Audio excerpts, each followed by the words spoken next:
Good evening. This is your Rockland County Executive Ed Day, and welcome to the County Executive Forum.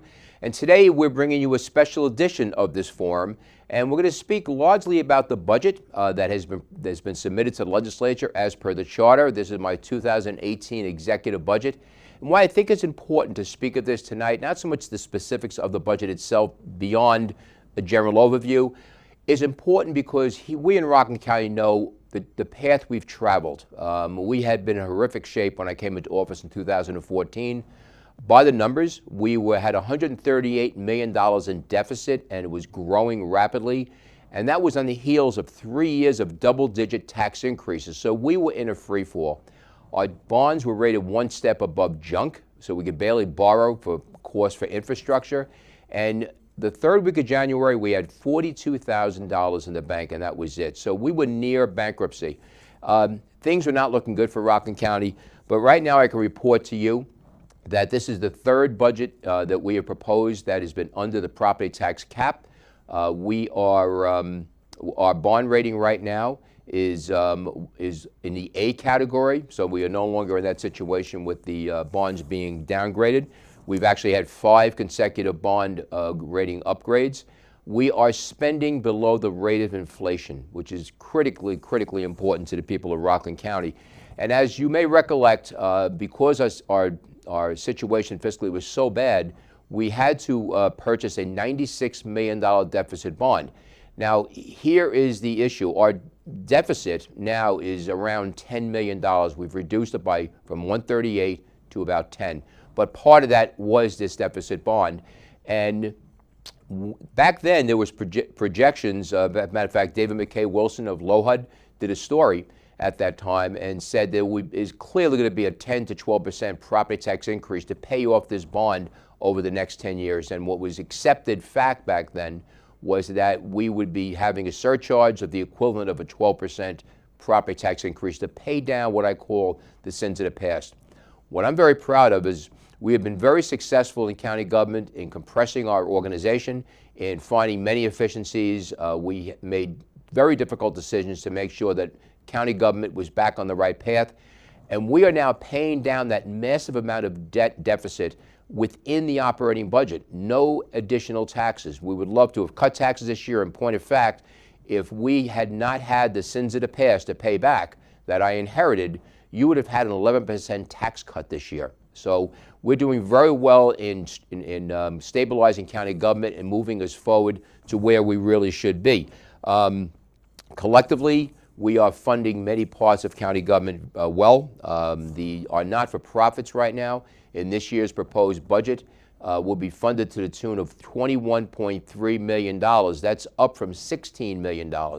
Now, I have to talk about this a bit because it really is a tremendous day for the taxpayers and for our agencies who do such great work. The need for contract agencies comes when there's a demand by the public to perform certain services, and the best way of handling those services is to outsource them, essentially. We have tremendous organizations out there, People to People, Meals on Wheels, organizations such as that, Joanio, ARC of Rockland, serving the hungry in our community, obviously helping folks with developmental disabilities, Camp Venture among them. So there's a lot of organizations out there doing this work. Martin Luther King Center in Spring Valley, with helping our children learn. So in order to fund these organizations, we were criticized before I came into office by the Comptroller's Office when audits were done. They basically said 2 things. Number one, you cannot give away money without having any kind of measures and outcomes. And a point, that's something I did bring up when I ran in 2013. And the other piece of it was they were viewed as non-mandated services because there was no contractual connection between the money being given and the state of the agency itself. We embarked on an effort to make sure that every agency that we could possibly put in a department, so they had oversight, so they had to submit measures and outcomes. So we all knew what they were doing for that funding. And to be very clear, responsible organizations welcome that. That's part of their business plan. So we're able to do that, and because we've done that, we've been able to increase our involvement with these agencies. We are, again, funding them in a consistent manner right now. As a matter of fact, we also are getting reimbursements, specifically in the Department of Social Services, where we get reimbursements for much of the work that we can do from the federal government. We got $1 million worth of reimbursements in 2017 because we moved these agencies over, we call it migration, to the oversight of county departments. So that's a win-win for taxpayers and a win-win for the citizens that are served. Other items that have come up, people ask, how do we do this? The reality is that we have done a lot of hard work, and we have very talented people in Rockland County government. You have met a number of them on this program already, who are skilled in many things that help us with our organization. Nobody just walks in the door of an organization in crisis, especially Rockland County government as it was, and can magically do everything. You need talented people with you. I brought with me, my skills came from law enforcement in command and executive capacity. I had executive experience in the private sector, but I also brought on very talented people like my Deputy County Executive, Guillermo Rosa. He was a lieutenant colonel in the U.S. Army, had a tremendous background. He had a master's in public administration. He has been very engaged in our operations. We have had some change out in the leaders of our various departments over the first 6 months of 2014. We brought in many talented people, all exclusively taken out of the private sector, coming to government to apply their knowledge and their strategies for some out-of-the-box thinking. And we've done well in many different areas, which we will get into in a little while, because they all fall into the same narrative of how are we getting healthier.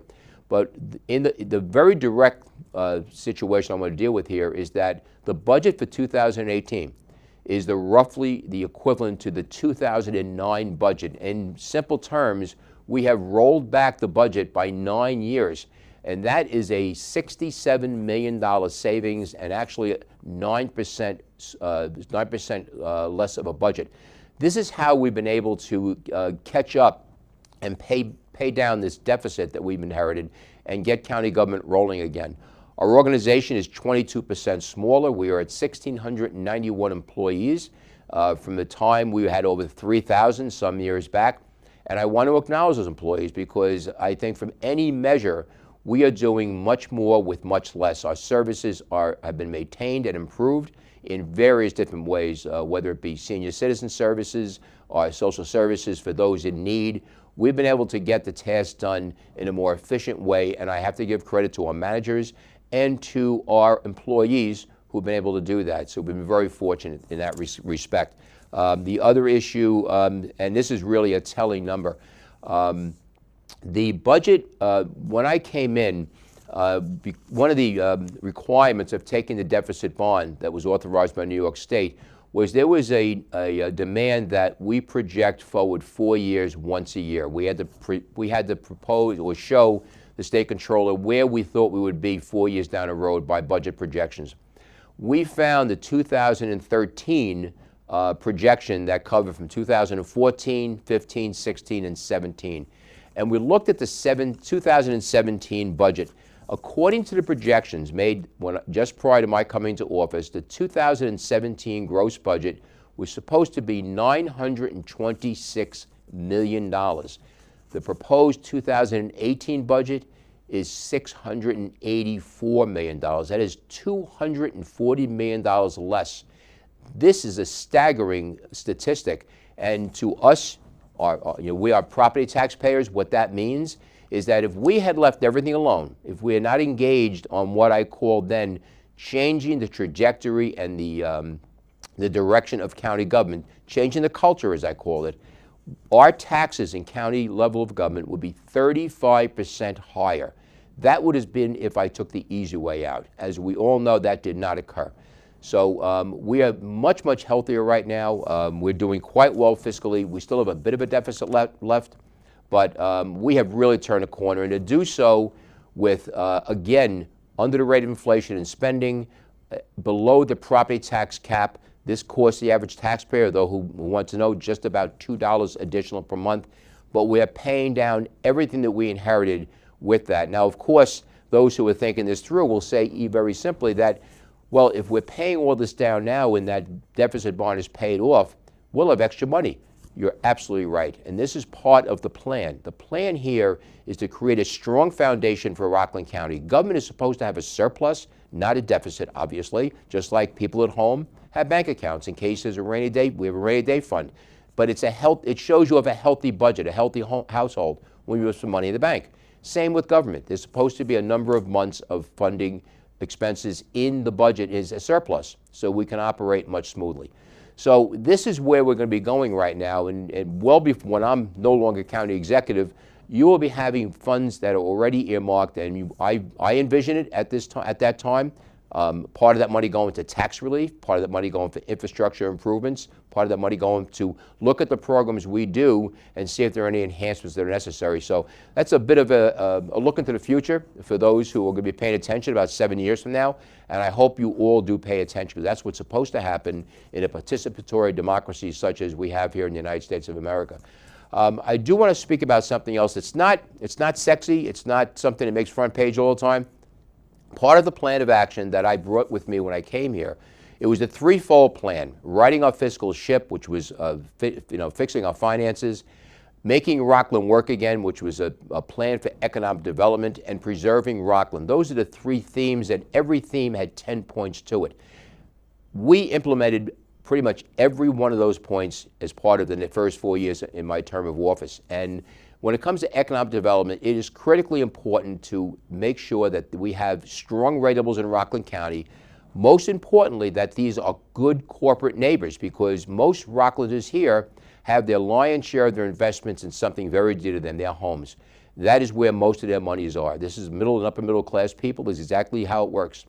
And lower class people also. We have to have those funds invested in something, and typically it's in our homes. So we can't have our neighborhoods compromised by businesses who don't want to be good corporate neighbors. But we have brought in a plethora of companies here. Data centers are very big here, particularly in Orangetown. Data centers use very little in natural resources, demand very little in services, which gives us a nice balance when it comes to the ledger, where it comes expenses and revenue, expenses versus revenue. So we're doing very well with that. We're bringing in technological firms. We also bring in manufacturing. We have Strites, Motz's, Caribbean Gold and Crust here in Rockland County. These are manufacturing companies. So we're engaging in all aspects of the economy when it comes to bringing businesses here. We just had, it was just yesterday's news now, Jpmorgan Chase has purchased 60 acres worth of property at the Rockland Psych Center in Orangetown. So they'll be developing that property. It will be business purposes. The Pfizer campus, which scared everybody a few years back when Pfizer announced they're pulling out.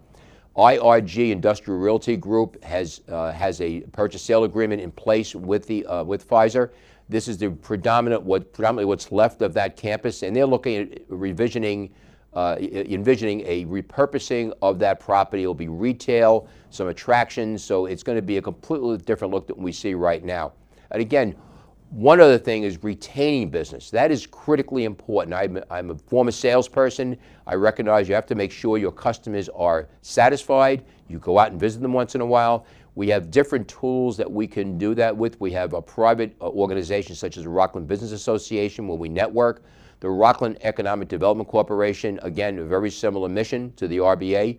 And also we have our Industrial Development Agency, an arm of county government. We all work together to identify needs in businesses and to identify new opportunities. And this, I have one story I think that really crystallizes the importance of getting engaged in this area of government. By definition, I am the Chief Economic Development Officer of the County of Rockland. That's one of my duties, and I take it very seriously. One of the first people I met when I became county executive in 2014 was a breakfast meeting in Airmont. I met Hal Teitelbaum of Crystal Run Healthcare.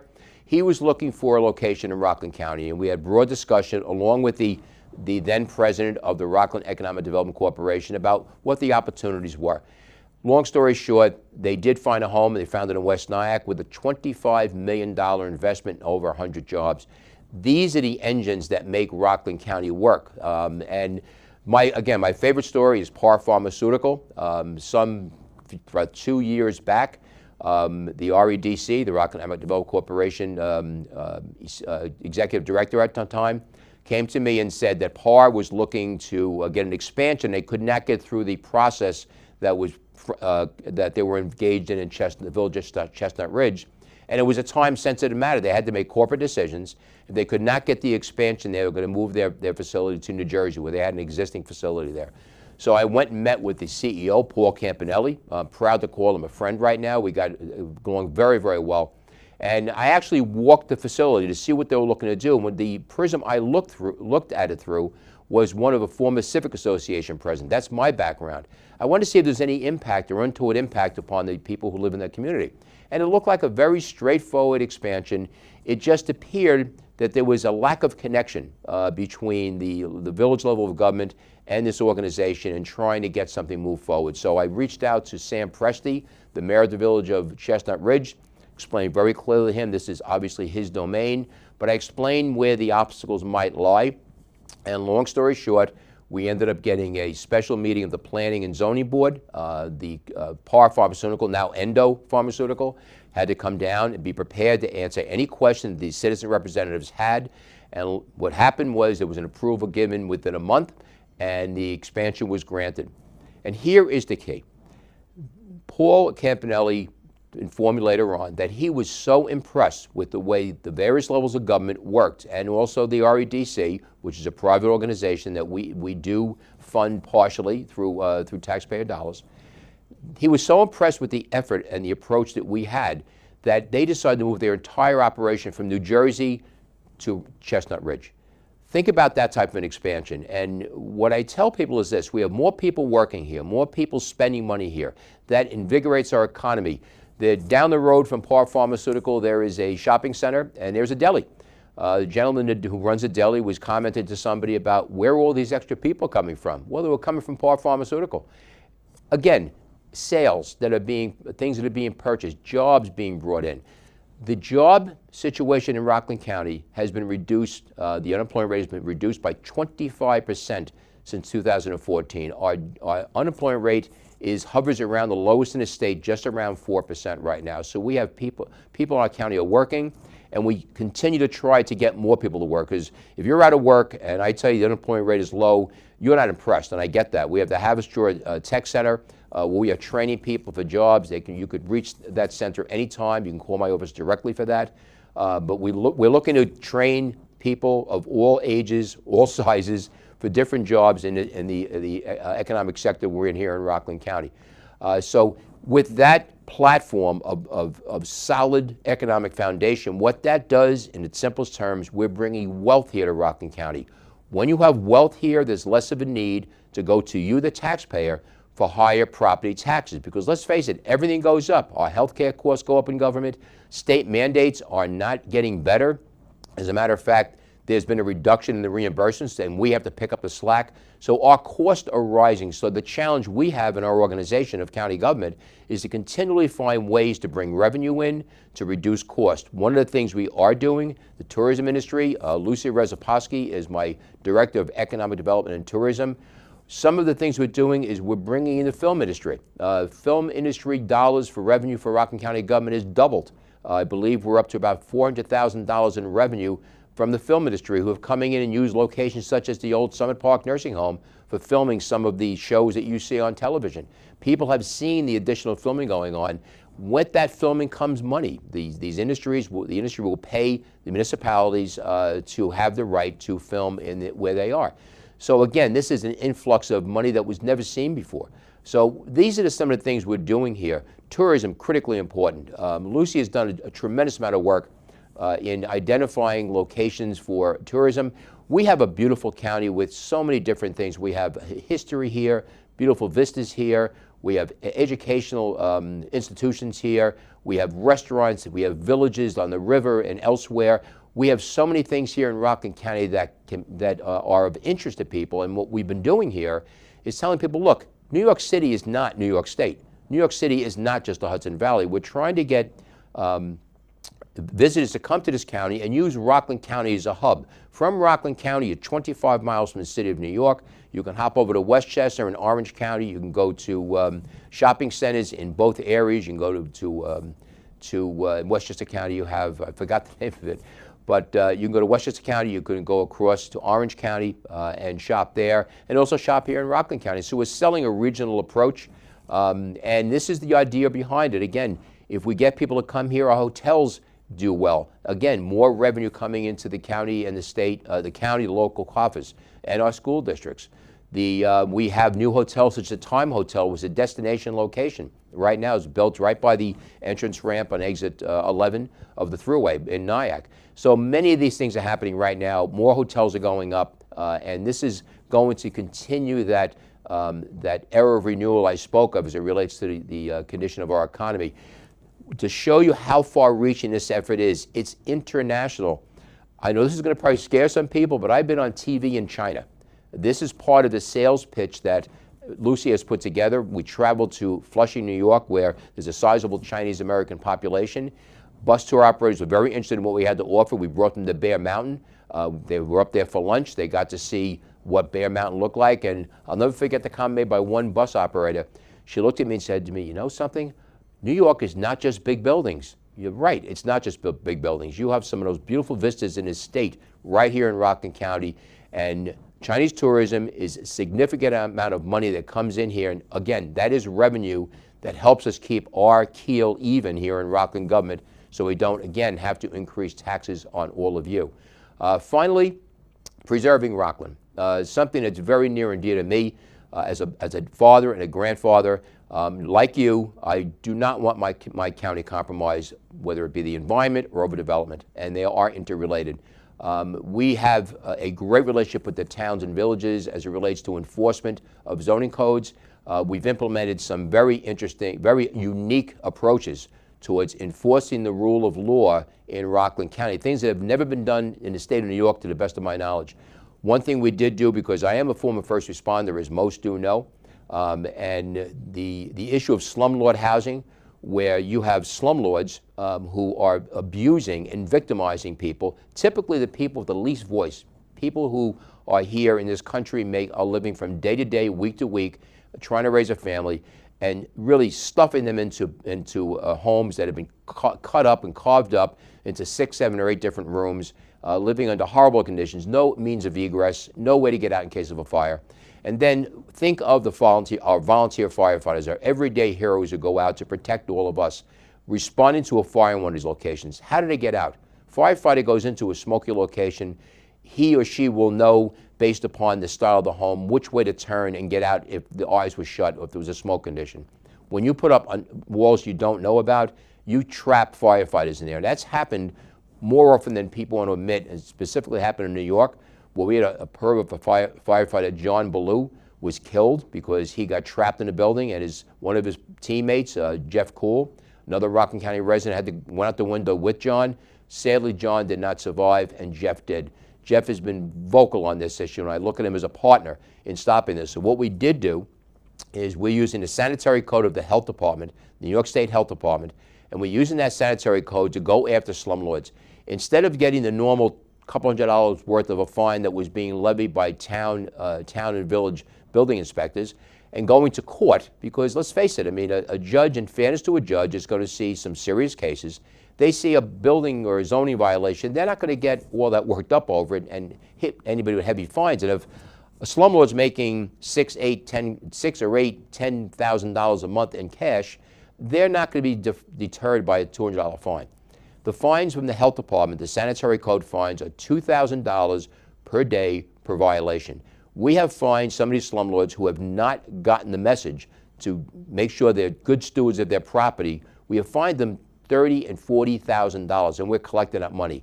And what's happening here is we are turning slumlords into landlords, and that's exactly what the focal point has been. We're not looking to punish people. Somebody who wants to provide housing, God bless them. This is America. You want to make some money, that's fine.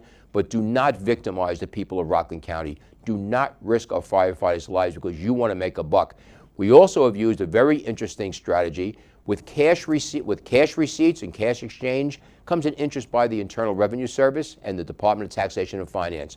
We use every tool at our disposal to ensure that people are not victimized here. And we're seeing great results because we have had a number of locations that have been fixed up, they've been cleaned up, and people who are living there now are living there in safe housing. Our Department of Social Services is always on board with the health inspectors to ensure that people are not thrown out of their homes. So you can always report this directly. It's called our Rockland Codes Initiative, and those who are in the situation, confidential complaints can be filed at rocklandgov.com, rocklandgov.com.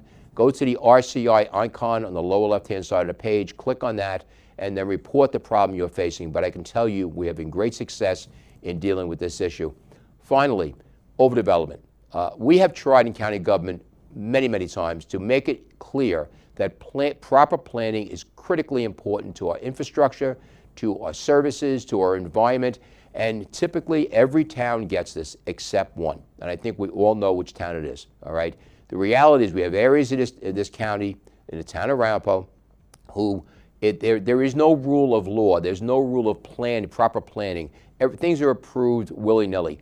And we've been virtually powerless to stop this because under home rule in New York State, the general municipal law is what it's called, the GML, that if the county plan department says no to something, it goes back to the town or the village. They can override the county plan department with the supermajority vote. Now, typically, that would not be a big deal if it was done for good reasons, but we cannot continue to overdevelop this town, this county. It's going to crush us. There's no other way of putting this. So we just want responsible development, but this has been going on too long. We tried speaking with the town. We have tried looking at the planning board and zoning board members to make sure that they were still certified. If their votes could be voided if they weren't certified. That did not work. We've tried every way possible, and we were just being ignored. What I decided to do after speaking to a number of my department heads, and I challenged them to come up with a strategy so we could be an even keel in protection of your neighborhoods. They came up with a strategy which I implemented by executive order number 1, that, okay, general municipal law has no sanctions. If what's supposed to happen is when that override is implemented, there's supposed to be a detailed explanation as to why you are going against the precepts of planning. It's supposed to be a rationale supplied. But if the town or village does not supply that, there's no sanction. We can't say to them, oh, you can't do it because you didn't supply the paperwork. So what we're doing is we're applying an administrative act to ensure compliance. And that act is this. You certainly can build if you want. You can ignore the county level of government to the direct detriment of communities, to the environment. You can do that, but understand something else. I am empowered as a county executive to issue permits. So until you comport with the law, and again, we're talking about complying with the law, no more, no less.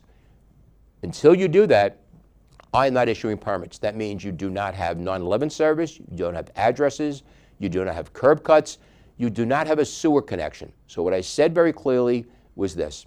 If you want to build, you want to ignore good practices such as this, you want to ignore the communities that you are imposing your will upon because you have a willing partner in Ramapo Town government that will allow you to do this, that's fine. But understand something. Plan to build outhouses because you're not going to get toilets because there'll be no sewer connections. This has stopped a tremendous amount of development cold right now. The one thing I can say, and I will just acknowledge the town of Ramapo, we have a new supervisor on a temporary basis. We will have a new supervisor January 1st. And what's coming out publicly is that there's a change coming. Well, I hope so, and I certainly have every hope that's going to happen. It will make life so much easier for everybody. We just need to have a respect for the environment and respect for neighborhoods. And I want to be very clear about something else, because I hear this dialogue sometimes, the rhetoric that goes on about this is a religious issue. I'm going to talk about a gentleman, Peter Katz. Peter Katz and Finna Greenbaum, two Orthodox neighbors in two different areas that were being developed by these folks who I call overdevelopers, where they were getting approvals from the town and just intruding upon the community. They had this, Peter spent $28,000 of his own money, to sue his own town so the town would protect him. He stood with me when I announced this executive order.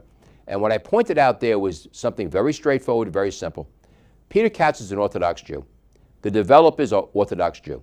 This is not about religion. This is about a gentleman who has a beautiful home, pays significant taxes, has a number of children, sends them to private school, and again, he pays his taxes. He invested his life into that community, into that home. He deserves to be able to maintain that. And this is what I speak of here when I talk about overdevelopment. You cannot continually build without understanding the ramifications. We just recently had a situation where we had trailers for 400 little girls in a school, and the bottom line is that they had nowhere to put these children because the trailers weren't ready, the new school's not built yet. There is a reaction to overdevelopment, the demand on resources, the traffic, trying to cross a street, for example. There are so many things that overdevelopment does do in a negative way unless it's planned out properly. And again, like I said, I was a Civic Association president. I spent many, many evenings in planning and zoning board meetings in Clarkstown, where I hail from. And you have to have that balance. Water resources, we cannot continue to develop. We don't know where the water's coming from. So there's a number of issues that part of this dynamic here in Rockland County. And again, I want to emphasize something. All county government is asking, frankly, all county government under my administration is demanding, is that you respect the people who live here, respect the businesses, do things that make sense for the long term. We're here for a period of time on this earth. We're here, we have a shelf life, we all do. But at the end of the day, the environment is the one common denominator we have.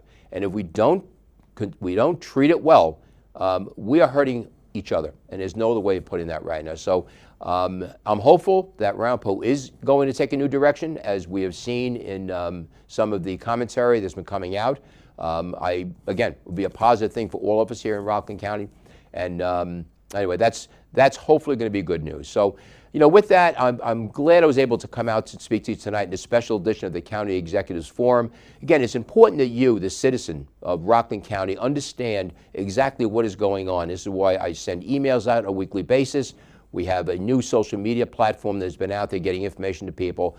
We're very aggressive in letting you, the citizen, know what's going on in your government. There are no secrets here in Rockland County government, and it's best that way. I again, look at it as a prism. I look at it as a prism through, as a Civic Association president, and make sure that you are all aware of what's happening. So with that, I'm happy to be here this evening to report such great news to you after what we have gone through, the hits we were taking for so many years, coming off the recession. We have now turned the corner. I'm happy to report that to you. I see wonderful things ahead in Rockland County. We are a great county, populated by wonderful people. It's something I've always understood and seen in my travels over the years. We have a future here in Rockland County if we all work together and we understand the dynamics of what we do, if we respect others, and we just focus on the good things that are part of our wonderful county and move forward with that. So with that, I wish to bid you all good night. Thank you very, very much for tuning in this evening. And until the next time, this is your Rockland County Executive, Ed Day. Have a wonderful night.